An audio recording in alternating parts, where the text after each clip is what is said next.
好啊，今日咧就係要揭秘呢個 parcel 啊，即係冇人知道，吹單簧管可能吹咁耐嘅。咁 parcel 係啲咩嚟嘅咧？首先 parcel 咧，你望呢度塊 read，你就會見到塊 read 好多唔同 register 嘅。咁咧，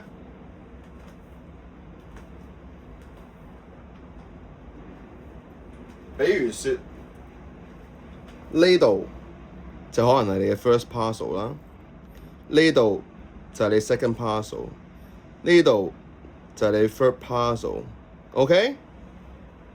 咁我都係學翻嚟嘅啫，我都係跟我都係去學翻嚟，即係跟啲大師學翻嚟嘅。咁咧，佢有個練習嘅，就點練嘅咧？咁啲 parcel 係啲咩嚟嘅咧？即係你個嘴呢個位永遠都係咬噶嘛，咁你撳呢度咧就會好似 string 咁樣掂住塊 read 唔同嘅地方就有唔同嘅聲音。OK？ 咁佢哋就有個練習俾我嘅，咁我就練啦。咁我覺得真係，學到咁多年單簧管，你未必知道呢樣嘢。咁咧就係咁嘅個練習。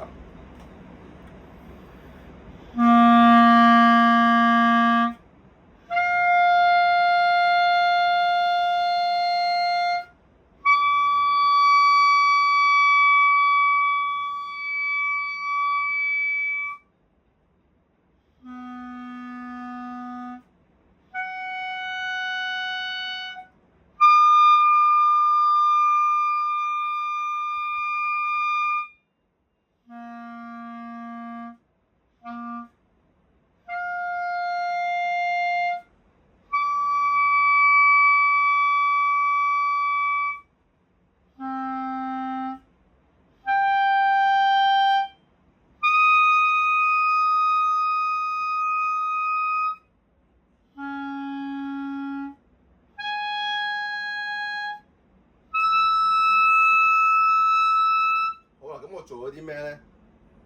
就係將你個 lips 呢個 bottom lips 喺你嘅唔同嘅 read 嘅位置，你輕輕掂下去，輕輕掂啫，唔係好大力咁掂。